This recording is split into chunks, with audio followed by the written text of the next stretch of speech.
नमस्कार. Doctor speak अंतर्गत आरोग्य संपदा या कार्यक्रमामध्ये आपणा सर्वांचं मनपूर्वक स्वागत. प्रेक्षक हो, ज्या वेळेला आपल्याला एखादा रोग होतो, आजार होतो आणि आपण डॉक्टरांकडे जातो, त्यावेळेला तपासणी केल्यानंतर काही वेळेला ते आपल्या गोळ्या औषधं देतात आणि त्यांनी बरं होईल असं म्हणतात. पण काही वेळेला मात्र ऑपरेशनचा सल्ला दिला जातो. आणि ऑपरेशन किंवा शस्त्रक्रिया हा शब्द जरी ऐकला तरी आपल्या पोटामध्ये अगदी भीतीने गोळा येतो. डॉक्टर शक्यतो गोळ्या औषधांवर भागवाना, ऑपरेशन नको असं आपण नेहमी म्हणतो. का? कारण ऑपरेशन मागे एक भीती असते, ती म्हणजे त्यावेळेला होणाऱ्या वेदनेची, त्रासाची.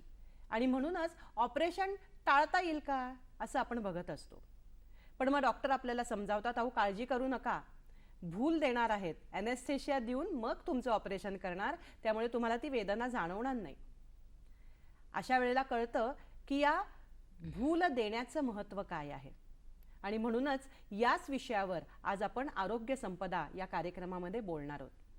भूल देणं म्हणजे काय, हा जो भूल तज्ज्ञ असतो त्याचा नेमकं योगदान काय असतं, एकदा इंजेक्शन दिलं भुलीचं की त्याचं काम संपलं का, किंवा ऑपरेशन थिएटरच्या बाहेर त्याचं नेमकं काय काम असतं, याच्या व्यतिरिक्त सुद्धा असे अनेक प्रश्न आपल्या मनामध्ये असतात. आणि त्याच प्रश्नांची उत्तरं मिळवण्यासाठी आज आपण खास आमंत्रित केलेलं आहे डॉक्टर कीर्ती कुंडलवाल यांना. आपल्या या सगळ्या प्रश्नांची उत्तरं त्या देणार आहेत. डॉक्टर, आमच्या आरोग्य संपदा कार्यक्रमामध्ये आपलं मनपूर्वक स्वागत. डॉक्टर कीर्ती कुंडलवार या बीजे वैद्यकीय महाविद्यालयाच्या बधिरीकरण शास्त्र विभागामध्ये म्हणजेच डिपार्टमेंट ऑफ ॲनेस्थेशिया यामध्ये सहयोगी प्राध्यापक म्हणून कार्यरत आहेत. त्यांनी त्यांचं MBBS आणि MD हे शिक्षण बीजे वैद्यकीय महाविद्यालयामध्येच पूर्ण केलेलं आहे. गेल्या 12 वर्षांपासून त्या वैद्यकीय सेवेच्या क्षेत्रात आहेत. त्यांचे अनेक शोधनिबंध राष्ट्रीय आणि आंतरराष्ट्रीय पातळीवर वाचले गेलेले आहेत. आणि यात त्यांना विशेष पारितोषिक मिळालेलं आहे, ते म्हणजे ॲनेस्थेशिया परिषदेमध्ये. याशिवाय त्यांचं विशेष योगदान म्हणजे कोविडच्या काळामध्ये कोविड ICUमध्ये त्यांनी प्रशासक आणि चिकित्सक या दोन्ही भूमिका, अत्यंत महत्त्वपूर्ण भूमिका या पार पाडलेल्या आहेत. आणि त्यावर त्या अनुभवांवर आधारित त्यांनी लेखनसुद्धा केलेलं आहे. याशिवाय आपली जी जीवन संजीवनी तंत्र आहे, ज्याला आपण CPCR असं म्हणतो, त्या संदर्भात त्या अनेक कार्यशाळा घेत असतात आणि याची जनजागृती कशी होईल या संदर्भात विशेष प्रयत्न करत असतात. आणि हे सगळं असतानाच आपलं कविमन सुद्धा त्यांनी जपलेलं आहे. त्या उत्तम कवयित्री सुद्धा आहेत. तर आपण त्यांच्याकडून भूलशास्त्र या विषयाचं महत्त्व, या विषयाचा प्रवास काय आहे नेमका, तो जाणून घेणार आहोत. डॉक्टर, या विषयाकडे वळताना पहिलाच प्रश्न असा आहे की भूल देणं किंवा एखादा अवयव बधीर करणं म्हणजे नेमकं काय करतात हो? खरं तर भूल देणं हे एक तंत्र आहे, ज्याच्यामध्ये आपल्याला रुग्णाला शस्त्रक्रियेदरम्यान किंवा एखाद्या मेडिकल प्रोसिजर दरम्यान काही वेदना होऊ नये याची काळजी घ्यावी लागते. आणि त्या वेदना कमी करण्यासाठी एकतर आपण पेशंटला पूर्ण बेशुद्ध करतो किंवा त्याचा काही शरीराचा भाग सुन्न करतो, किंवा मग जेव्हा काही गरज नसेल, फक्त त्याला झोपण्याची गरज असेल, जसं MRI CT स्कॅन अशा ठिकाणी, त्या ठिकाणी फक्त झोपेचं औषध देऊन आपण पेशंटला शांत झोपवतो. म्हणजे त्यांना वेदनारहित, चिंतारहित अशी अवस्था प्राप्त करून देतो. पण मला सांगा डॉक्टर की या भूलशास्त्राचा इतिहास नेमका काय, किंवा कधीपासून हे तंत्र कसं अवलंबूत, म्हणजे कसं ते आपल्यापर्यंत आलं, केव्हापासून आलं? तसं हे भूलशास्त्र हे जरा इतर शास्त्रांपेक्षा आधुनिक शास्त्रच म्हणता येईल. कारण पहिल्यांदा यशस्वी भूल दिली गेली ती म्हणजे 1846 साली. 1846. तर त्याच्या अगोदर बरेच प्रयत्न केले गेले की वेगवेगळी औषधं शोधण्याचा, वेगवेगळे वायू शोधण्याचा, की ज्याने काही करता येईल की बाबा या शस्त्रक्रियेसाठी. कारण शस्त्रक्रिया तर सुश्रुतांच्या काळापासून होती. त्या काळाही काही औषधं वापरली गेली, पण त्याचा भूल म्हणून असा वापर यशस्वी ठरला नाही असं.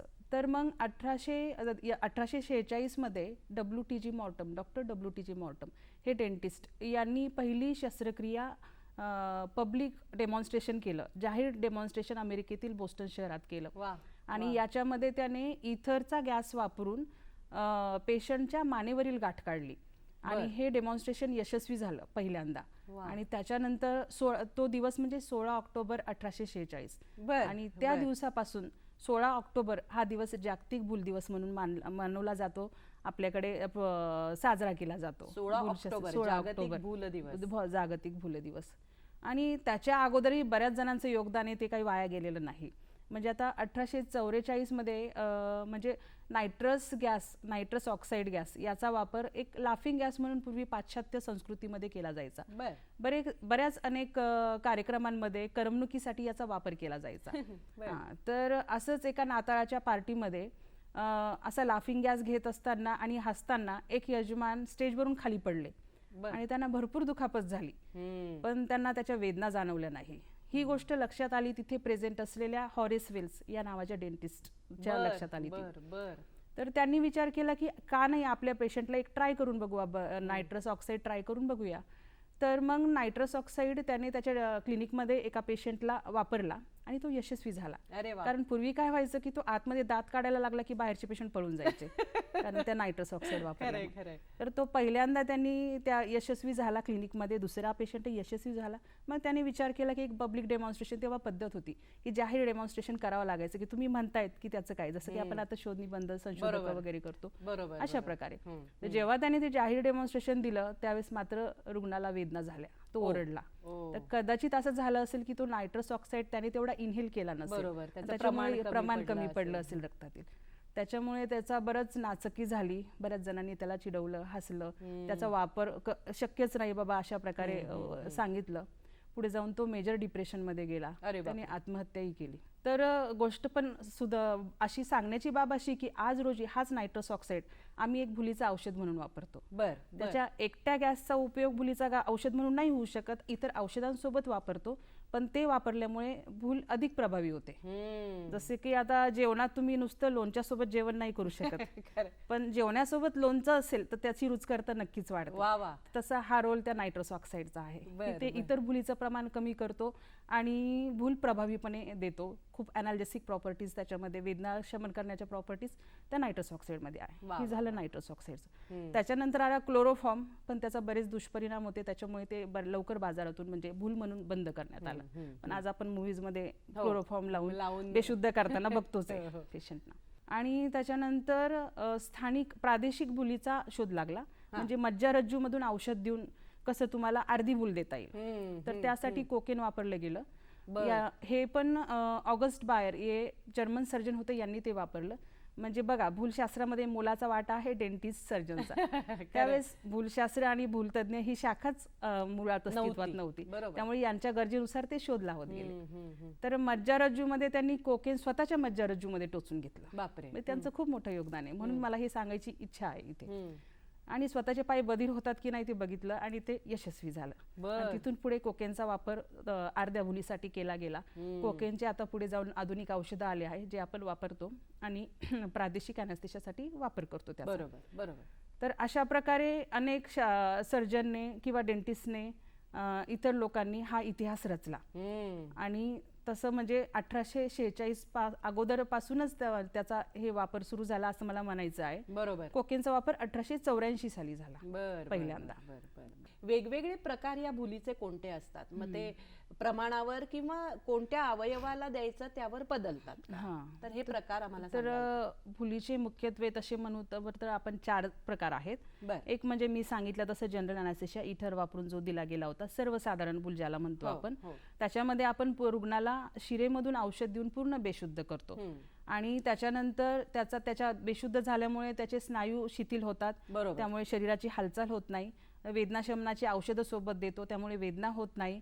पण हे सोबत होत असताना स्नायू शिथिल झाल्यामुळे श्वासही बंद पडतो. ओ. त्यामुळे ह्या भुलीमध्ये आपल्याला श्वासनलिकेतून नळी टाकून पेशंटला ऑक्सिजनचा पुरवठा करावा लागतो आणि म्हणजे हा कृत्रिम श्वासोच्छवास जनरल anesthesia जनरल म्हणतात. अॅनेस्थेशिया. ओके. म्हणजे याच्यामध्ये आपण पेशंटचं श्वास पूर्णपणे हालचाल बंद, वेदना पण होत नाही, वेदनाशमन औषध देऊन ह्या सगळ्या गोष्टी करतो. हे जनरल अॅनेस्थेशिया.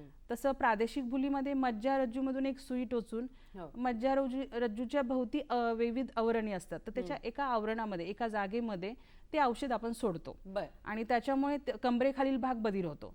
तर ज्या ठिकाणी खालच्या सर्जरीज आहेत, ओटीपोटाच्या, पायाच्या वगैरे अशा सर्जरीज आपण स्पायनल अॅनेस्थेशिया म्हणजे किंवा इपिड्युरल अॅनेस्थेशिया हा. मज्जारज्जूमधून सुई मज्जारज्जू. टोचून देतो. बरं. त्याचे प्रकार म्हणजे स्पायनल अॅनेस्थेशिया म्हणजे फक्त एकदा सुई टोचतो हा. आणि भूल देतो. हा. दुसरा इपिड्युरल अॅनेस्थेशिया, त्याच्यामध्ये सुई टोचतो आणि त्याच्यानंतर त्या सुईमधून एक बारीक धाग्या एवढी नळी टाकतो आणि त्या नळीमधून ते औषध आपण देतो. ओ. म्हणजे याचा फायदा असा की समजा आता स्पायनलचं जे औषध आहे त्याचं जेवढ्या वेळेसाठी त्याची ऍक्शन आहे तेवढ्या वेळेस ते चालेल, नंतर काय हा प्रश्न. बरोबर, तर बरोबर. ज्यावेळेस शस्त्रक्रिया लांबतात 3.5 4 तास 5 तास अशा वेळेस या इपिड्युरलच्या नळीचा वापर होतो. बरोबर. मग तिथून आम्ही तो ऍक्टिव्हेट करतो, तिथून औषध सुरू करतो आणि मग ती शस्त्रक्रिया किती वेळ लांबवता येते. वा वा. आणि वरून त्याचा फायदा असा की ह्या इपिड्युरलच्या नळीसोबत पेशंटला आम्हाला वॉर्डात पाठवता येतं. पुढे जाऊन त्याला वेदना होऊ नये म्हणून याच्यात वेदनाशमनाची औषधं तिथे देतो. भुलीची न देता वेदनाशमनाची देतो, बरोबर. की ज्याने फक्त वेदना होणार नाही पण हातपाय वगैरे म्हणजे हलवता येणार बरोबर, वगैरे बरोबर. आणि पेशंट एकदम वेदनेपासून मुक्त असेल. हा. प्रेक्षक हो, आता आपण जाणून घेतोय की भुलीचे वेगवेगळे प्रकार कोणते असतात आणि त्याचे उपयुक्तता काय आहे. त्यातले 2 प्रकार आपण पाहिले, पण घेऊयात क्षणभराची विश्रांती. डॉक्टर स्पीक अंतर्गत आरोग्य संपदा कार्यक्रमामध्ये पुन्हा एकदा आपणा सर्वांचं मनपूर्वक स्वागत. आपण चर्चा करतोय डॉक्टर कीर्ती कुंडलवाल यांच्याशी आणि ते आपल्याला सांगतायत की भूल तज्ज्ञ नेमकं काय करतो आणि भूल देण्याचे कोणते प्रकार असतात. डॉक्टर, तुम्ही भुलीचे वेगवेगळे प्रकार सांगत होतात, त्यातला एक जनरल सांगितलात आणि एक स्पाइन मधनं देणारा जो आहे तो सांगितला. आता पुढचे प्रकार सांगा. हो, म्हणजे स्पाइन मध्ये देणारा भुलीचा प्रकार उपप्रकार हा प्रादेशिक भूल म्हणजे रिजनल अॅनेस्थेशिया याच्यात मोडतो. त्याच्यामध्ये एक स्पायनल अॅनेस्थेशिया झाला आपला. आता इपिड्युरल अॅनेस्थेशियामध्ये पाठीतून नळी टाकून तो अॅनेस्थेशिया आणि एक नर्व ब्लॉक प्रादेशिक भुलीमध्येच उपप्रकार आहे की नर्व ब्लॉक्स दिले जातात, जिथे आपल्याला एखादी विशिष्ट संवेदना वाहणारी नसच ब्लॉक करतो आपण. असं जसं आता स्पायनल इपिड्युलर मध्ये पूर्ण अर्धा भाग हे होतो, तर इथे खांद्याचं ऑपरेशन, हाताचं ऑपरेशन, तर एखादी एक नस जिथे गरज नाही पूर्ण बेशुद्ध करण्याची किंवा पूर्ण शरीर हे करण्याची, सुन्न करण्याची, तर नवीन टेक्नॉलॉजीनुसार या गोष्टी आता शक्य आहेत. एकच नव तुम्ही किंवा एक बंडल ऑफ नर्व्स त्या ब्लॉक करतो आणि फक्त मग तेवढ्या ऑपरेशन पुरतच आपण अगदी म्हणजे अर्धा हात तुम्हाला ब्लॉक करायचं तर अर्धाच, तुम्हाला फक्त रिस्टच्या खाली ब्लॉक करायचं तर तेवढंच करता येईल. तेवढी म्हणजे बाकीच्या शरीराला काहीच त्याच्यावर प्रकार दुष्परिणाम गरज नाही असं. तो झाला प्रादेशिक म्हणजे रिजनल अॅनेस्थेशिया. आणि दुसरं एक स्थानिक अॅनेस्थेशिया ज्याला लोकल अॅनेस्थेशिया आपण म्हणतो. फक्त जागेवर भूल देतो, उदाहरणार्थ दात काढताना किंवा एक जखम शिवताना वगैरे, काही साफ करून शिवताना, कानाच्या पळ्या फाटल्या असतील तर त्या पळ्या शिवताना वगैरे, त्याच्यासाठी ते लोकल अॅनेस्थेशिया वापरतो. आणि चौथं म्हणजे एक आपण त्याला कॉन्शियस सिडेशन असं म्हणतो, जिथे पेशंट घाबरलेला असतो, फक्त त्याला वेदना होणार नाही पण त्याला झोपवण्याची नितांत गरज आहे. अशा वेळेस मग ते कॉन्शियस अँझायटीमुळे वगैरे, जसं MRI रूम मध्ये बाबा 1 तास झोपून राहावं लागतं.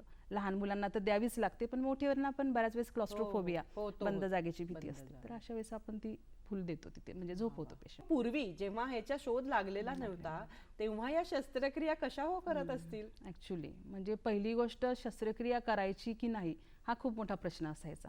कारण करायचा खूप, भूल कशी द्यायची म्हणजे वेदनारहित कसं करायचं, तर त्यावेळेस खूपच गरजेच्या शस्त्रक्रिया ज्याच्यामुळे पेशंटचा जीव जाऊ शकतो शस्त्रक्रिया न केल्यामुळे अशा केल्या जायच्या. उदाहरणार्थ म्हणजे उदाहरणार्थ पायाची जखम चिघळली आहे आणि त्याच्यामुळे शरीरामध्ये विष पसरू शकतं, तर अँप्युटेशन करणे म्हणजे तो पाय काढून टाकणे वगैरे, किंवा मग एखादी चिघळलेली जखम साफ करणे, किंवा मग एखादा कर्करोगासारखा आजार आहे किंवा अवयवाचा मोठा हे झालेला आहे, त्याला त्रास होत आहे, पेन होत आहे, तर ते काढून टाकणे, तर अशाच सर्जरीज केल्या जायच्या. पण मग गोष्ट अशी की आता हा प्रश्न निर्माणच व्हायचा की भूल कशी द्यायची. तर लिटरली त्यावेळेस म्हणजे कधी म्हणजे बऱ्याच वेळेस डोक्यात रॉडने मारून बेशुद्ध केलं जायचं पेशंटला. अशा घटना कराव्या लागत कधी कधी, पण रिस्क पण होती सोबत, असं दोन्ही बाजूने रिस्क होती. दुसरं म्हणजे की तो सर्जनचा असिस्टंट लिटरली बांधून ठेवायचा पेशंटला, पेशंट वेदनेने ओरडायचा, तर त्याच्या अगोदर थोडंसं त्यांना नशेची पदार्थ म्हणजे अल्कोहोल किंवा अफू किंवा त्या गांजा यासारखी पदार्थ दिली जायची त्यामुळे आणि त्याचं झोपवलं बधीर जायचं. हां. पण परत रिस्क आलीच, ती जास्त झालं काय झालं तर प्रमाण जीवाला जास्त. परत हे होऊ शकतं. ती क्रूड पद्धत होती जरा. हम्म. आणि दुसऱ्या काही टेक्निक्स त्यावेळेस होत्या, जसं कोल्ड कॉम्प्रेशन टेक्निक म्हणतो आपण. जसं बर्फाचा उपयोग आपण दात काढल्यावर शिकून काढतो दुखू नये म्हणून. तेवढ्यापुरतं त्या बधीर होतं प्रकारचं ते. बधीर होतं नमनेससाठी. तर त्या टेक्निकचा वापर वा. किंवा मग हिप्नोसिस ही एक दुर्मिळ म्हणजे हिप्नोसिस आपल्याला माहितच आहे समूहित. तर त्याचाही वापर करून ह्या शस्त्रक्रिया पार पाडल्या जायच्या. बापरे. पण प्रयत्न मात्र एकंदरीतच- केला जायचा. हां. हां. पण एकंदरीतच तुमच्या वर्णनावरनं लक्षात येतं की हे जरा फार horrible अवघड होतं आणि ते. अघोरी हां, प्रकार अघोरी प्रकार होते. होते. पण त्यामुळेच हे तंत्र जितक्या तंत्र. लवकर विकसित झालं तितका रुग्णांना आणि डॉक्टरांनाही त्याचा फायदा आहे. हो, फायदा पण मला आता एक प्रश्न असा आहे की कोणती भूल कुणाला द्यायची, कोणत्या रुग्णाला द्यायची, हे डॉक्टर कसं ठरवतात? म्हणजे त्यांचे त्याच्या मागचे निकष किंवा क्रायटेरिया हे नेमके काय असतात की बाबा याला आता तुम्ही एवढे प्रकार सांगितले, तर ती कोणती कुणाला द्यायची? तसं एक मोठं आव्हान असतं. जर इमर्जन्सीत केस आली, पूर्वनियोजित असेल तर वेळ असतो आपल्याला ठरवायला. तर पूर्वनियोजित केसेस जे असतील त्याच्यामध्ये समजा मोठ्या ऑर्गनची शस्त्रक्रिया, जशी पोटातले ऑर्गन्स किंवा छातीतले ऑर्गन्स, मेंदूची शस्त्रक्रिया, हृदयाची शस्त्रक्रिया, त्याला आपण पेशंटला पूर्ण झोपवतोच, बेशुद्ध करतो, म्हणजे जनरल general, अॅनेस्थेशिया हां, देतो. मोठ्या असं हां, शस्त्रक्रियांना जनरल general अॅनेस्थेशिया anesthesia. देतो. बरं. मात्र कमरेखालच्या जसं ओटीपोटाच्या केस सर्जरीज, पायाच्या सर्जरीज वगैरे यांना आपण मी सांगितलं त्याप्रमाणे प्रादेशिक अॅनेस्थेशिया आपण देऊ शकतो. सीझर स्पायनल सीझर करतात त्यावेळेला. हां, किंवा पायाची ऑपरेशन, फ्रॅक्चरची ऑपरेशन्स वगैरे त्यासाठी आपण रिजनल अॅनेस्थेशिया देतो. बर.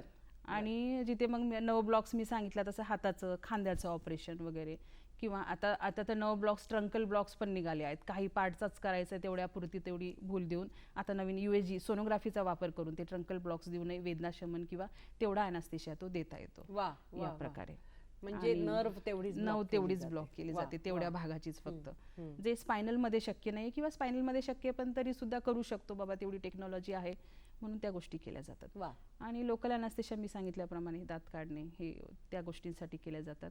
आणि MRI, CT स्कॅन या सगळ्या, एंडोस्कोपी या सगळ्या गोष्टींसाठी आपण लोकल सिडेशन देऊ शकतो. सिडेशन दिलं जातं पेशंटला, झोप लागावी कॉन्शियस म्हणून. सिडेशन, झोप लागावी. वा वा. म्हणजे त्या रुग्णाची आवश्यकता काय आहे आणि किती आहे यानुसार ते प्रमाण ठरवलं जातं किंवा कुठलं द्यायला जातं ते कोणतं ठरवलं द्यायचं ते. जातं. पण गोष्ट अशी पण आहे, जर इमर्जन्सीत केस आली हां. आणि समजा आता आपण शक्यतो आपण रिजनल अॅनेस्थेशिया देणं जास्त प्रिफर करतो जनरल अॅनेस्थेशियापेक्षा, कारण रिजनलमध्ये एकच इंजेक्शन आणि काम तमाम. तसं जनरलमध्ये मल्टिपल भरपूर औषधं द्यावी लागतात, त्याचे मग ॲलर्जीचे प्रकारही कधी कधी घडतात, त्यामुळे त्याचे दुष्परिणामही असतात. तर मग शक्यतो आपण अवॉइड करतो की रिजनलमध्ये नर्व ब्लॉक्समध्ये जेवढं होईल. पण कधी कधी गोष्टी अशा घडतात इमर्जन्सीमध्ये, उदाहरणार्थ खूप रक्तस्राव, अपघातानंतर खूप रक्तस्राव झालाय, पेशंट स्टेबल नाहीये, तर अशा वेळेस आपण स्पायनल, जरी पायाचं ऑपरेशन असेल, स्पायनल देणं जरा अवघड असतं त्यावेळेस, कारण त्याच्यामुळे कारण जास्त ब्लड प्रेशर पडू शकतं, तेव्हा मग आपण जनरल अॅनेस्थेशिया देतो. किंवा मग सीझरची पेशंट आहे जिला फिट्स येऊन गेले नुकतेच, तर त्यांना स्पायनल देणं जरा रिस्की असतं, म्हणजे देऊ नये असं म्हणजे आमच्या शास्त्रामध्ये आहे, तर त्यावेळेस आम्हाला जनरल द्यावं लागतं. तर किंवा रक्तपात होण्याचे औषध चालू आहे आणि इमर्जन्सीत केस आली आहे, 5 दिवस आम्हाला ती औषधं थांबावी लागतात, तर ते शक्य नाही, अशा वेळेस आम्हाला जनरल अॅनेस्थेशिया द्यावं लागतं. काही लोक घाबरतात लवकर, काही लोक तसे बऱ्यापैकी बिंदास्त असतात किंवा निडर असतात. तर तुम्ही कसं ठरवता प्रत्येकाचं प्रमाण, म्हणजे पर्सेंटेज किंवा त्याचा जो डोसेज आहे तो कसा ठरतो तुमचा, किंवा की त्या पेशंट नुसार बदलतो का ठरलेला असतो? नाही, प्रत्येक पेशंटला प्रत्येक प्रमाण हे वेगळं असतं, भूल वेगळी असते, प्रमाण वेगळं असतं, आणि ते प्रमाण अनेक निकषावरून आपण ठरवतो. मेन म्हणजे पेशंटचं वजन जास्त असेल तर प्रमाण जास्त लागेल, कारण तेवढं त्यांना ब्लॉक करायला, तेवढी वेदनाहीन करायला जास्त पार्ट तो लागेल भुलीच्या औषधाचा. किंवा मग जास्त वय बालके किंवा मग वृद्ध व्यक्ती यांना प्रौढांपेक्षा कमी प्रमाण दिलं जातं, कारण थोड्या जास्त प्रमाण वापरला तर त्याचा जास्त इफेक्ट होतो. त्यामुळे गर्भवती स्त्रिया यांनाही प्रमाण कमी दिलं जातं. किंवा एखादा पेशंट आहे ज्याला काहीतरी अवयवाचा आजार आहे, समजा किडनी, लिव्हर यांचे आजार आहेत, याच्यामध्ये आपण शक्यतो कमी प्रमाण देतो, कारण ह्या सगळ्या औषधांचं, जनरल अॅनेस्थेशियाच्या औषधांचं विघटन आणि उत्सर्जन या यकृत किंवा मूत्रपिंडाद्वारे केलं जातं, त्याच्यामुळे त्यांना कमी प्रमाण. हार्ट डिझीज आहे, ज्यांना खूप दिवसाचा हार्ट डिझीज आहे, ज्याचं हृदयाची कार्यक्षमताच कमी आहे, तर त्याचा आमच्या भुलीचं औषध दुष्परिणाम नक्कीच असतात. त्याच्यामुळे मग तो दुष्परिणाम कमी व्हावा म्हणून थोडं औषध आम्ही कमी देतो अशा पेशंटना. पण हे कमी देताना तो भुलीमध्ये असेल याची पण खात्री करावी लागते. त्यामुळे एक ऑप्टिमम डोस आपण म्हणतो ते टायट्रेशन त्यावेळेस करावं लागतं की पेशंट व्यवस्थित त्या अवस्थेत पोहोचलाय की नाही. बरोबर. दुसरी गोष्ट की रिजनल अॅनेस्थेशियाची ही औषधं आहेत ही जनरल अॅनेस्थेशियापेक्षा एकदम वेगळी आहे. म्हणजे एकाचं दुसऱ्याला आणि दुसऱ्याचं एकाला असं नाही. असं झालं तर पेशंट ऑपरेशन टेबलवरच दगावेल. त्यामुळे खूप जपून ही औषधं 4 वेळेस नाव वाचून ती तुम्हाला द्यावी लागतात. म्हणजे स्पाइन मध्ये तुम्हाला टोचायचं आहे तर तुम्हाला बरोबर तुम्ही स्पायनलचंच औषध उचललंय की नाही ते बघावं लागतं. आणि दुसरं एक प्रमाण की पेशंटला काही ऍडिक्शन आहे का, अल्कोहोल व्यसनी असेल, गांजाचा व्यसनी असेल वगैरे, तर या पेशंटला प्रमाण जास्त लागतं इतर पेशंटपेक्षा. किंवा मग पेशंट एखाद्या ड्रग्जवर आहे, औषधावर आहे, उदाहरणार्थ अँटी इपिलिप्टिक ड्रग्स, फिटसाठी घेणारी औषधं किंवा अँटी सायकॅट्रिक ड्रग्स जे मनोरुग्णांमध्ये दिले जातात, त्यांच्यामध्ये हे प्रमाण इतर पेशंटपेक्षा जास्त द्यायला लागतं. तर पेशंट टू पेशंट हे खूप व्हॅरी करतं प्रमाण. प्रेक्षक हो, अतिशय महत्त्वाची माहिती जी आपल्या दैनंदिन आयुष्यामध्ये आणि आपल्या आजारपणांमध्ये आपल्याला उपयुक्त ठरू शकते अशी आपण डॉक्टर मॅडमकडनं घेतोय. आपण ही माहिती घेणारच आहोत, प्रश्नांना उत्तरही घेणारच आहोत, पण तत्पूर्वी घेऊयात क्षणभराची विश्रांती.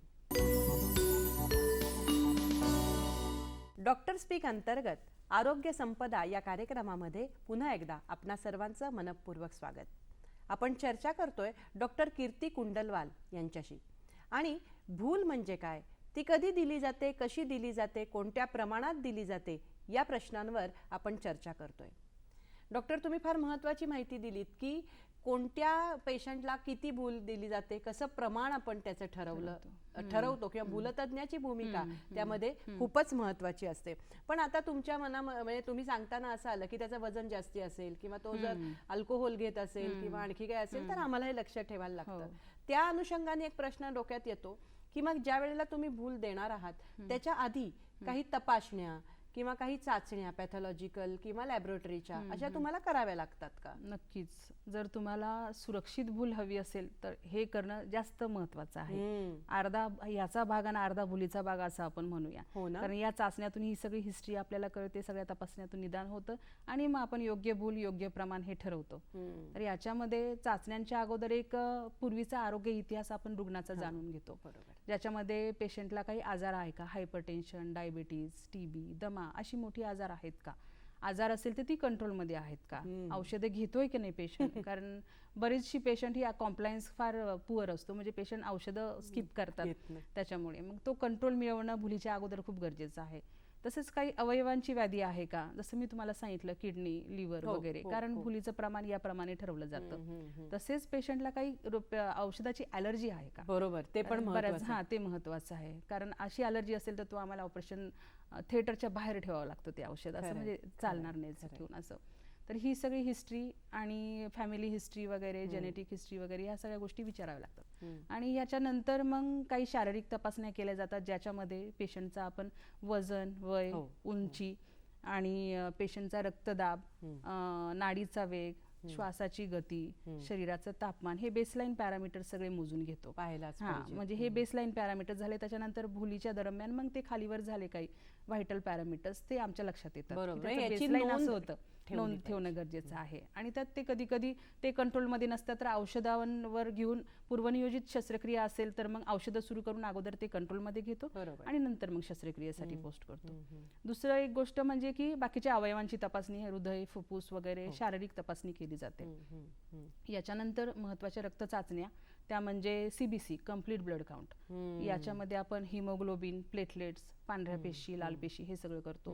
हिमोग्लोबिन जर 9च्या खाली असेल आणि मेजर शस्त्रक्रिया असेल तर रक्त द्यावं लागतं अशा पेशंटला, कारण रक्तस्राव तो सहन करू शकणार नाही. नंतर पेशंटच्या प्लेटलेट्स कमी असतील तर ते प्लेटलेटची कमी असण्याची कारणं शोधून काढायची आणि प्लेटलेट चढवणी, ह्या दोन्ही गोष्टी.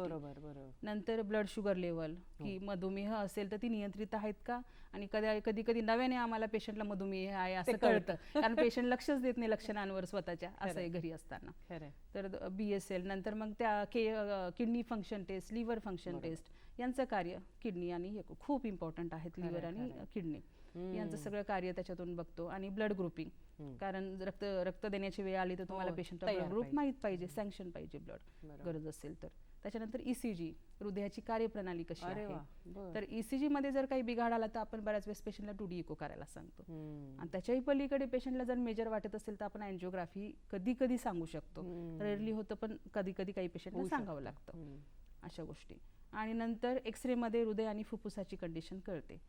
आणि काही विशेष तपासण्यात जेव्हा आम्हाला वाटतं की एखाद्या पेशंटला थायरॉइड असू शकतो, बरोबर, थायरॉइडची गाठ आहे असं मला गळ्याला जर दिसते की सूज आहे, तर तिथे थायरॉइड फंक्शन टेस्ट सांगतो. गर्भवती स्त्रियांमध्ये काही वेगळ्या तपासण्या, खूप साऱ्या ड्रगची अलर्जी असेल, खूप गोष्टींची अलर्जी असेल, तर एक अलर्जिक टेस्टिंग पण पेशंटला करून घ्यायला बरोबर सांगतो. बरोबर. पण जर एखादी तुम्ही म्हणालात तसं ऍक्सिडेंट केस आहे, इमर्जन्सी, त्यावेळेला तर हे तुम्हाला बघता येत नाही नसेल. नाही, हा खूप मोठा म्हणजे आमच्यासाठी हे आहे की मग आमचा अनुभवच अशा वेळेस कामाला चॅलेंज आहे चॅलेंज आहे आमच्यासाठी, की आमच्या अनुभवानुसार मग आम्ही ठरवतो की या पेशंटला कोणती भूल योग्य आहे. आणि ह्या तपासण्या तर काही CBC मिळतं, बाकीच्या तपासण्या यायला वेळ लागतो. हो ना, खरं असं आहे. आमच्यासारख्या सामान्य लोकांना असं वाटतं भूलतज्ञ काय करतो, तर एक इंजेक्शन देतो शस्त्रक्रियेच्या आधी की संपलं त्याचं काम, आता काय त्याला काम उरत नाही. तर मला तेच जाणून घ्यायचंय की भूलतज्ञाची भूमिका, त्याचं योगदान भूल देण्याच्या वेळेला आणि भूल दिल्यानंतर सुद्धा, ऑपरेशन चालू असताना, नंतर ऑपरेशन संपल्यावर सुद्धा काय असतं नेमकं. सर्व भूलशास्त्राच्या वतीने मी ही माझी खूप मोठी जबाबदारी समजते की आपल्यापर्यंत तो भूलतज्ञाचा रोल पोहोचावा. तर थोडक्यात हा भुलीचा प्रवास याला मी एका विमानाच्या प्रवासासोबत जरा कम्पेअर करेल. म्हणजे विमानाचं टेक ऑफ असतो, प्रवास असतो, लँडिंग असतो, सगळं इम्पॉर्टंट असतं. अगदी. प्रवासाच्या दरम्यानही पायलट जरी शांत झाला तर ऑटो पायलट मोडवर टाकतोच, म्हणजे कुणीतरी ती भूमिका बजावत असतं तो प्रवास व्यवस्थित होण्यासाठी. तसंच भूलशास्त्राचं आहे की भूल देतानाची आव्हानं आपल्याला माहितच आहे, भूल कशी बसणार वगैरे, पण भूल दिल्यानंतर जो प्रवास असतो तो पण एक वेगळा खडतर प्रवास आहे. तर पहिल्यांदा भूल देतानाची आव्हानं म्हणजे तुम्ही अगोदर विचारल्याप्रमाणे कोणता रुग्ण, किती भूल द्यायची, किती वेळासाठी द्यायची, कोणती भूल द्यायची, असं ही सगळी आव्हाने. आणि काही व्याधी असतील, अवयव व्याधी असतील, तर त्या व्याधीला किंवा त्या अवयवाला काही धक्का न लागू देता पेशंटला भुलीच्या अवस्थेत नेणं आणि शस्त्रक्रिया योग्य बनवणं हे खूप मोठं आव्हान असतं. बरोबर आहे. दुसरी गोष्ट की भूल देत असताना जनरल अॅनेस्थेशियामध्ये आपल्याला पेशंटच्या श्वासनलिकेतून नळी टाकावी लागते श्वासाच्यासाठी. तर कसं आहे की पेशंटला पहिल्यांदा आपण बेशुद्ध करतो, मग ती नळी टाकतो. तर बेशुद्ध केल्यानंतर त्याचा श्वास थांबलेला असतो, त्यामुळे तो नळी टाकण्यासाठीचा आपल्याकडे वेळ असतो तो 2 ते 3 मिनिटं असतो प्रौढांमध्ये, आणि बालकांमध्ये तो वेळ अर्धा होतो. आणि ही एक स्किल आहे की तुम्ही तेवढ्या कमी वेळेमध्ये ती नळी तुमची गेली पाहिजे आणि ऑक्सिजनचा पुरवठा पेशंटला पुरवत झाला पाहिजे आणि पेशंटला व्हेंटिलेटरवर घेतलं पाहिजे. तर ते एक मोठं आव्हान आहे. इव्हन स्पायनल आणि इपिड्युरल अॅनेस्थेशियाचं पण ती सुई बरोबर त्या मज्जारज्जूच्या त्या लेअरमध्ये पोहोचणं, खरंय, मज्जारज्जूला धक्का न लावता, हे एक आव्हान आहे असं. आणि नंतर भूल दिल्यानंतरचा प्रवास तुम्ही म्हणाल तर भूल दिल्यानंतर त्याचं सगळं व्हायटल पॅरामीटर्सचं भूलतज्ञाचं लक्ष असतं. व्हायटल पॅरामीटर्स म्हणजे ज्याला आपण मराठीत जीवन संकेतांक म्हणू शकतो, बरोबर, की ज्याच्यामध्ये मी तुम्हाला सांगितल्याप्रमाणे त्याचा रक्तदाब, नाडी, श्वसन, शरीराचं तापमान, लघवीचं प्रमाण, हे सगळं तो बारकाईने निरीक्षण करत सतत त्याला लक्ष राहावं लागतं. बरोबर, कारण या दरम्यान जर पेशंटचा रक्तदाब वाढलाय किंवा कमी झालाय आणि खूप काळासाठी तो कमी जास्त प्रमाणात राहिलाय, तर पेशंटला हृदयविकाराचा झटका जागेवर येऊ शकतो ऑपरेशन टेबल. त्यामुळे त्वरित आम्हाला तो रक्तदाब कंट्रोल करावा लागतो, शरीराचं तापमान मेंटेन करावं लागतं, लघवीचं प्रमाण कमी झालंय तर का झालंय, का एका रेटने ती लघवी येत नाहीये, तर याचं कारण शोधू काढावं लागतंय. म्हणजे असं पण असू शकतं की किडनी काही कमकुवत झाली नाही ना ऑपरेशन करायच्या दरम्यान, बरोबर, हे सगळं आम्हाला त्या दरम्यान त्या सगळ्या प्रक्रिया कराव्या लागतात. म्हणजे त्यांची शस्त्रक्रिया चालू आहे आणि तुम्ही हे सगळं निरीक्षण करत आहे की सगळे पॅरामीटर्स एका विशिष्ट रेंज मध्ये आहेत की चालू आहेत. म्हणून पूर्वी आम्ही बेसलाईन पॅरामीटर्स घेतो, ते बेसलाईन पॅरामीटर्स प्रमाणे हे आहेत की नाही आता, याप्रमाणे आम्ही खात्री करून घेतो. बरोबर. दुसरं म्हणजे हे चालू असताना पेशंटचं भुलीचं एक लेवल मेंटेन करणं, नियंत्रणाखाली, भूल नियंत्रणाखाली. अशा वेळेस कधी कधी होऊ शकतं की पेशंट जागा झाला, जागा म्हणजे थोडंसं त्याला जाणवायला लागतं ओढल्यासारखं वगैरे, अशा गोष्टी होऊ शकतात. तर ते नियंत्रणाखाली ठेवणं पण त्याचं खूप महत्वाचं काम आहे. अगदी. तर ते गॅसेस व्यवस्थित मशीनमध्ये आहेत की नाही, जे आपण नळीवाटी देतोय, कारण त्या नळीवाटी आपण ऑक्सिजन आणि गॅसेस पण भुलीचे गॅसेस पण देत असतो. बरोबर आहे, बरोबर आहे. ते आहेत की नाही भरलेले, किंवा मग आयव्ही ब्लॉक तर झाला नाहीये ना, कुठे हाताला सूज आली आणि आपण देतोय आयव्ही आणि पुढे काहीतरी ड्रेप जातच खाली नाही. कळलंय की हातच आयव्हीच ब्लॉक झालेला आहे बाबा, आणि ते दुसऱ्या स्पेस मध्ये जाते. तर अशा गोष्टी घडू शकतात. त्यामुळे ह्या गोष्टीवर बारीक निरीक्षण ठेवावं लागतं. तिसरी गोष्ट म्हणजे वेदना व्यवस्थापन, म्हणजे वेळोवेळी भुलीचं ते कारण आपण भुलीची औषधं जी आहेत सगळ्यांनाच ती प्रॉपर्टी नाहीये वेदना कमी करण्याची. तर वेदनेसाठी पण वेगळी औषधं आपण वेळोवेळी देत असतो. एका काळानंतर ते वेदनेची औषधं आपण देत असतो, किंवा पेन किलर्स म्हणतो आपण, किंवा मग इन्फ्युजन त्याचं लावत असतो कंटिन्युअस एका विशिष्ट रेटने. आणि दुसरं म्हणजे श्वसन नियंत्रण. आपण कृत्रिम श्वासोच्छवासावर जी जनरल अॅनेस्थेशियामध्ये पेशंट घेतलेला आहे, तर ते श्वासोच्छवास व्यवस्थित होतोय की नाही, बरोबर. ते आपल्याला त्याच्या ऑक्सिजनच्या पातळीवर रक्तातल्या किंवा कार्बन डायऑक्साईडच्या पातळीवर हे लक्षात येतं. बरोबर. आणि जर ते वाढत असेल, CO2 वाढायला लागला शरीरातील, तर काहीतरी बिघाड आलाय. तर ते बिघाड पण आम्हाला इकडे शस्त्रक्रिया चालू असते, पण आम्हाला इकडे आम्हाला हे सर्जनला जाणवू न देता त्याचं लक्ष विचलित नाही झालं पाहिजे. हे न करता आम्हाला शांतपणे हे सगळं करून मोकळं व्हावं लागतं. खरंय. मला असं वाटतं भूलतज्ञाची भूमिका ही तो शस्त्रक्रिया करणारा जो आहे त्याच्याच एवढी महत्वाची असते, आणि ती काय असते ती आपण समजून घेतोय. पण पुढे जाण्यापूर्वी आपण एक क्षणभराची विश्रांती घेऊयात. डॉक्टर स्पीक अंतर्गत आरोग्य संपदा या कार्यक्रमामध्ये पुन्हा एकदा आपणा सर्वांचं मनपूर्वक स्वागत.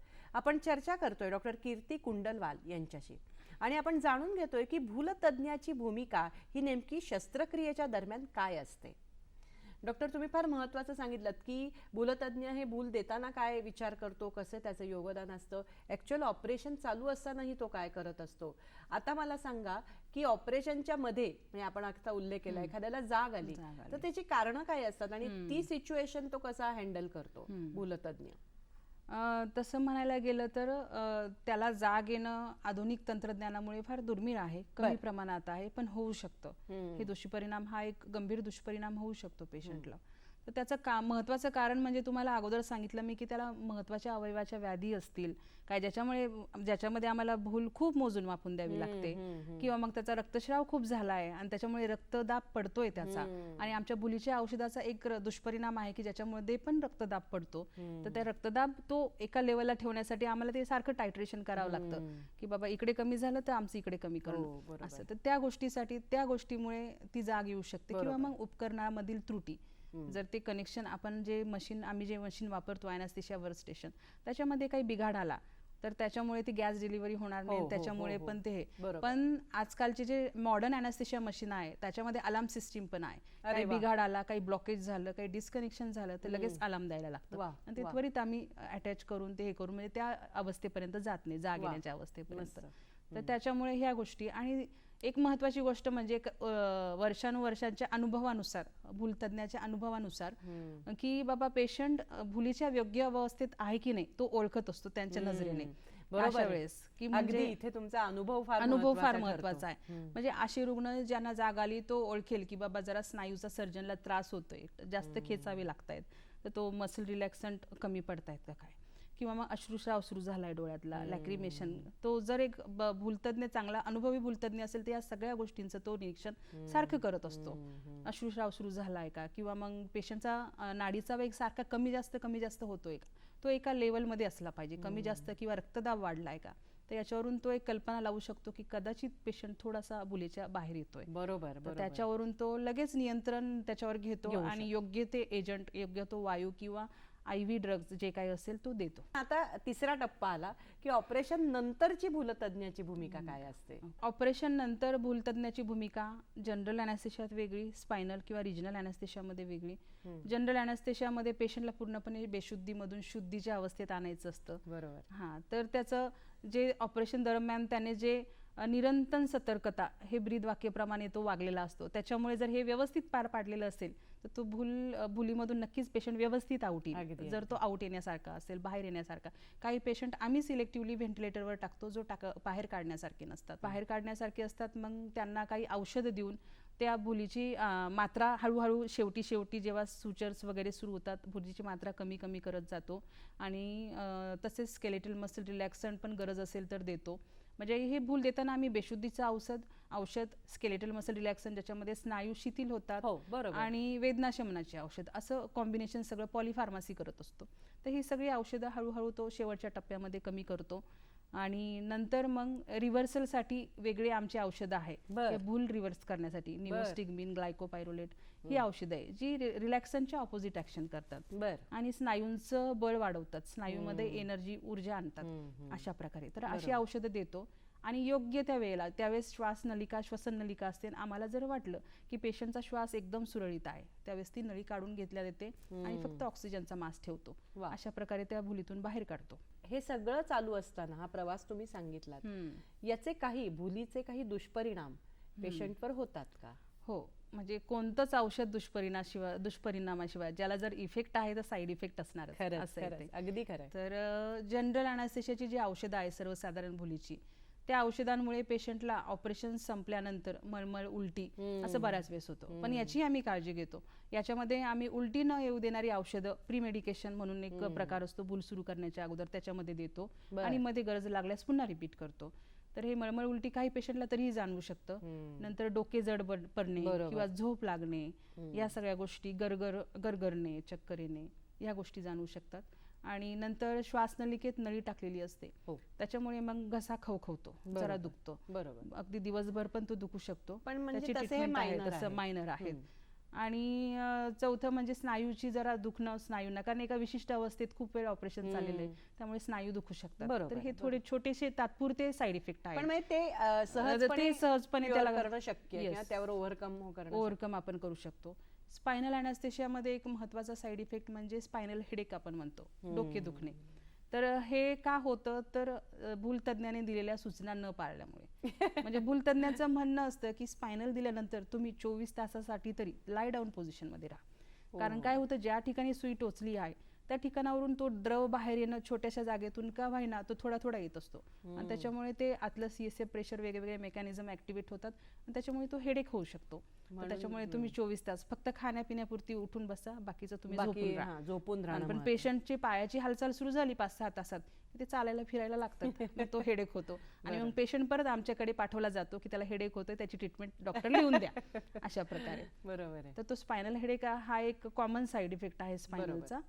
आणि एक म्हणजे गंभीर स्वरूपाचे दुष्परिणाम ज्याला म्हणतो आपण ॲलर्जी येणे. आता जनरल अॅनास्थेशियात पॉलिफार्मसी आपण यूज करतो, बरेच ड्रग्ज देतो, तर एखाद्या औषधाला ॲलर्जी येऊ शकते. पण ती ॲलर्जी जर सौम्य प्रकारची असेल तर शरीरात फक्त रॅश येतात वगैरे वगैरे, बस एवढंच, बाकी रक्तदाब वगैरे याच्यावर परिणाम होत नाही. पण ती गंभीर स्वरूपाची असेल तर याच्यामध्ये रक्तदाब कमी होतो, श्वासनलिका आकुंचन पावतात, पेशंटला श्वास घ्यायला त्रास होतो. पेशंटला जर नळी टाकलेली असेल तर पेशंट व्हेंटिलेटच होत नाही, कारण फुफ्फुस आकुंचन एवढे आकुंचन की ऑक्सिजनच आतमध्ये जात नाही. पण हे ह्याची पूर्वकल्पना लक्षात ठेवून म्हणजे अँटिसिपेशन खूप इम्पॉर्टंट. बरोबर आहे. पुढे काय होऊ शकतं याचा आधीच मनात विचार आराखडा तयार पाहिजे की आपण काय करणार ते झालं तर याच्यासाठी ॲड्रिनालिन बाकीची ड्रग्ज वगैरे आम्ही आमच्या टेबल म्हणजे वर्क स्टेशनवर ठेवलेलीच असतात. आली तर लगेच हे द्या आणि त्याला तुम्ही ओव्हरकम करा. तर हे गंभीर स्वरूपाचे दुष्परिणामही होऊ शकतात. अगदी अगदी बरोबर आहे. पुलीतून उशिरा पेशंट बाहेर येणे हा एक दुष्परिणामच आहे जरा. खरंय. आतापर्यंत आमच्या मनामध्ये बरेच गैरसमज होते, त्यातला एक तर तुम्ही दूर केलात की तो नक्की इंजेक्शन देऊन मोकळा असतो असं तर नक्की नाही. आता एक दुसरा असतो की ऑपरेशन थिएटरच्या बाहेर काय काम आहे त्याचं, किंवा त्या व्यतिरिक्त तो काय करतो. बरं झालं, इंजेक्शन दिलं, हे बघितलं, ऑपरेशन झालं, तो मोकळा, असं असतं का? का ऑपरेशन थिएटरच्या बाहेर सुद्धा त्याचे महत्वाचं योगदान असतं? खूप. हॉस्पिटलच्या प्रत्येक कॉर्नरला कोपऱ्यामध्ये भूलतज्ञासाठी एक कॉल असतो की डॉक्टर इकडे तुमचं आहे. मग शस्त्रक्रियागृहात राहू की MRI ला. आता मी स्वतः म्हणजे ससून हॉस्पिटलमध्ये आहे तर एकाच छताखाली सर्व काही आहे, तर मग ह्या कॉलला जाऊ की त्या कॉलला जाऊ असं बऱ्याच वेळेस होतं की काय करायचं. तर बऱ्याच ठिकाणी त्याचा म्हणजे शस्त्रक्रिया बाहेर मेन म्हणजे अतिदक्षता विभाग, इंटेन्सिव्हिस्ट, ICU मध्ये त्याचा इंटेन्सिव्हिस्ट म्हणून तो काम करतो. तुम्हाला सांगितल्याप्रमाणे तो व्हायटल पॅरामीटर्सवर लवकर विजय मिळवू शकतो, त्याचं पूर्ण ज्ञान असल्याने बारकाईने. दुसरी गोष्ट, व्हेंटिलेटरचं पूर्ण नॉलेज असतं, श्वसनाचं नियंत्रण त्याला चांगलं जमत असतं. त्याच्यामुळे ICU मध्ये गंभीर स्वरूपाचे आजार असलेले किंवा गंभीर जे पेशंट असतात त्या पेशंटचं ते व्यवस्थित देखभाल करू शकतो. इंटेन्सिव्हिस्ट म्हणून त्याचा रोल. कोविड ICU मध्ये, कोविडच्या दरम्यान कोविड ICU मध्ये म्हणजे भूलतज्ञाचा खूप मोलाचा वाटा आहे आणि याची दखल एका जागतिक नियतकालिकाने टाइम्स मॅगझिन आपण म्हणतो त्यांनी घेतली होती. हिरोज ऑफ दॅट पिरियड असं त्यांनी उल्लेखलं खरंय, होतं. खरंय, फ्रंट पेजवर त्याचं भूलतज्ञाचं अगदी चित्र खरंय. होतं. हो. तर तो एक मोठा म्हणजे ICU मध्ये म्हणजे I am proud of you की ICU मध्ये आम्ही तेवढं हे अगदी, रोल अगदी. महत्वाचा रोल आहे. दुसरी गोष्ट की वेदना शमन जे तुम्हाला सांगितलं वेदना मॅनेजमेंट Pain त्याच्यामध्ये management पेन मध्ये. मॅनेजमेंट हो. तर त्याचं पेन मॅनेजमेंटचे 2 प्रकार acute pen management chronic pain management. Acute pen management म्हणजे शस्त्रक्रियेनंतर ज्या होणाऱ्या वेदना आहेत थोड्या काळासाठी ज्या वेदना आहेत त्याचं मॅनेजमेंट करणं बरोबर. जे आम्ही वॉर्डामध्ये जाऊन म्हणजे वेगवेगळी औषधं देऊन जसं इपिड्युरल हो, कॅथेटर हो, ठेवून हो, हो. ते सगळं करतो. आणि क्रोनिक पेन मॅनेजमेंट म्हणजे खूप काळासाठी दीर्घकालीन ज्या वेदना आहेत जसं की कर्करोगासारख्या आजारामध्ये होणाऱ्या खरंय. वेदना किंवा मग लोकोमोटार पेन जे सांधेदुखी वगैरे बॅक पेन वगैरे म्हणतो आपण न्यूरोपॅथिक पेन ट्रायजेमिनल न्यूरॅल्जिया अशा गोष्टींसाठी पण वेदना शमनासाठी वेगवेगळे उपाय भूलतज्ञाकडे असतात. बरोबर, अगदी असं आहे. महत्त्वाचं. तिसरा रोल म्हणजे प्रसूती विभागात त्याच्यामध्ये लेबर अनालिसिस या पेनलेस डिलिव्हरीमध्ये त्याचा खूप मोठा वाटा आहे. भूलतज्ञाची भूमिका ही ऑपरेशन थिएटरच्या बाहेर सुद्धा किती महत्त्वाची असते हे आपण जाणून घेतोय. आणि त्याच दरम्यान आपण हेही करून घेणार आहोत की पेनलेस डिलिव्हरीमध्ये सुद्धा तो कसा महत्त्वाची भूमिका बजावतो. पण तत्पूर्वी क्षणभराची विश्रांती घेऊया. डॉक्टर स्पीक अंतर्गत आरोग्य संपदा या कार्यक्रमामध्ये पुन्हा एकदा आपणा सर्वांचं मनपूर्वक स्वागत. आपण चर्चा करतोय डॉक्टर कीर्ती कुंडलवाल यांच्याशी. भूलतज्ञाची भूमिका खरोखर किती महत्त्वाची असते आणि त्यांनी सतत सावध राहणं किती महत्त्वाचं आहे हे आता आपण त्यांच्या चर्चेतनं आपल्याला हे जाणवलेलंच आहे. आता तुम्ही सांगत होतात की लेबर रूममध्ये नेमकी भूलतज्ञाची भूमिका काय असते त्याबद्दल सांगा. तर ते पेनलेस डिलिव्हरी मेनली आपण म्हणजे त्याच्या बरेच पद्धती आहेत जे करू शकतो. पण त्यातली मेन पद्धत म्हणजे इपिड्युरल अनाल्जेसिया जे पाठीतून नळी टाकून तुम्हाला म्हटल्यानंतर आपल्याला त्या वेदना कंटिन्युअस जाणवत कमी एक तर त्याच्यातून वेळोवेळी औषधं देतो किंवा पंप लावतो. तो एका विशिष्ट रेटने ते औषध त्या पेशंटला देत असतो. नाही तर सेल्फ कंट्रोल पंप नसतो. वेदना झाले की ती महिला ती बटन दाबेल औषध घेईल. अगो बाई, हा बरं. असं म्हणजे वॉकिंग इपिड्युरल असाही प्रकार आहे. हा आणि या गोष्टीमुळे त्या आईला तिचं बाळंतपण एकदम आनंदाने सुखावं. अनुभवता येतं जे की बाबा तिला जाणवतच नाही इतर वेळेस त्याच्या वेदनांमुळे. तर ते आनंदाने अनुभवता येतं ती पण खूप मोठी गोष्ट महत्वाची आहे. गोष्ट आहे अतिशय. हां. बऱ्याचदा असं म्हटलं जातं की सीझर नंतरच्या वेळेला जे इंजेक्शन दिलं जातं त्याची पाठदुखी ही त्या सीझरच्या बाळंतपणानंतर त्या बाईला बरेच वर्ष किंवा बरेच महिने का बरं असं होतं? तसं म्हणायला गेलं तर बॅक पेन हे खूप कॉमन कंप्लेंट आहे. ज्यांनी कधी स्पायनल किंवा इपिड्युरल घेतलाच नाही त्यांनाही बॅक पेन होत असतो. पण आपण काय की बऱ्याच वेळेस असं की स्पायनल दिल्यामुळे बॅक पेन झाला तर त्याला लेबल करून मोकळे होतो. तर तसं नाहीये. त्या वेदना होऊ शकतात काही दिवसापूर्वी असतात पण दीर्घकालीन वेदना नसतात. ते काही तर दिवसांपर्यंत राहू शकतात. त्या राहू शकतात. तर त्याचं मेन कारण म्हणजे प्रेग्नंट महिला ज्या आहेत त्यांना कॅल्शियमची रिक्वायरमेंट जास्त असते. तर ते कॅल्शियमचं सप्लिमेंट कॅल्शियमचा आहार गोळ्या त्या कॅल्शियमच्या ज्या सप्लिमेंटच्या गोळ्या घेणं गरजेचं असतं. तर ते त्यांच्याकडून बऱ्याच महिलांकडून घेतलं जातं. आणि त्यानंतर स्तनपानाच्या वेळेस ती रिक्वायरमेंट अजून वाढते. त्यामुळे ते सप्लिमेंट घेणं त्यांनी कंटिन्यू केलं पाहिजे. तर ते न घेतल्यामुळे मग शरीर काय करतं बाळाला तर दुधातून कॅल्शियम द्यायचंय. अशा वेळेस त्यांना मिळत निसर्ग नाही. काय करतो की आईला थोडं कॉम्प्रोमाइज करतो पण बाळाला मात्र पोटात असतानाही जपतो आणि नंतर पण असं खरंय, जनरली निसर्गाचं खरंय, मेकॅनिझम. खरंय. त्याच्यामुळे मग त्या स्त्रियांच्या हाडांमधून कॅल्शियम निघायला लागतं आणि पुढे जाऊन ऑस्टिओपोरोसिस ज्याला म्हणतो हाडे पोकळ होणे हा त्रास होतो. म्हणून ती त्याच्यामुळे ते पाठदुखी. पाठदुखी. दुसरं कारण म्हणजे की प्रेग्नन्सीच्या दरम्यान स्नायू सैल होतात लिगामेंट सैल होतात. ही एक नैसर्गिक प्रक्रिया आहे प्रसूतीसाठी. हे सगळं सैल झालं तर बाळ म्हणजे व्यवस्थित खाली येईल बाबा नॉर्मल डिलिव्हरी होईल. पण हे डिलिव्हरी झाल्यानंतर जे स्नायू परत बळकटपणा आणला पाहिजे तर ती जबाबदारी होतच महिला नाही. घेत नाही. हां. कारण बाळाकडे लक्ष परत हो, पुन्हा हो, एकदा हो. असं. बरोबर आहे, तर बरोबर. त्या सगळ्या दुर्लक्ष केल्यामुळे हा बॅक पेन बऱ्याच वेळेस म्हणजे होतो. उगाचच आपण तो लेबल लावलं की स्पायनल इंजेक्शनमुळे इंजेक्शनमुळे झालं. बरोबर आहे. तर ते मनात राहू शकतं साहजिक आहे कोणत्याही जन्मांसाच्या सणात बाबा इथे टोचलं होतं त्याच्यामुळे ते हे. दुखते. पण बऱ्याच ठिकाणी आपण आयुष्यात टोचून घेत असतो तर खरंय ते काय तो दुखणं एवढं तर दुखत होत नाही. नसतं पुढे. आता एक महत्वाचा प्रश्न आहे की हे आपण जेव्हा पूर्वनियोजित शस्त्रक्रियांच्या बाबतीत बोलत होतो त्यावेळेला एक महत्वाची म्हणजे आव्हानं इतकी असतात ज्या वेळेला तुम्हाला एखादी ऍक्सिडेंटची केस येते किंवा इमर्जन्सी केस येते. तर अशा वेळेला भूलतज्ञ नेमक्या कोणकोणत्या आव्हानांना सामोरं जातो आणि त्यासाठी तो स्वतःची मनाची शरीराची तयारी कशी करतो? अशा परिस्थितीमध्ये गोष्ट अशी असते की रुग्ण गंभीर असतो, वेळ कमी असतो हो ना. आणि रिस्क खूप जास्त असते.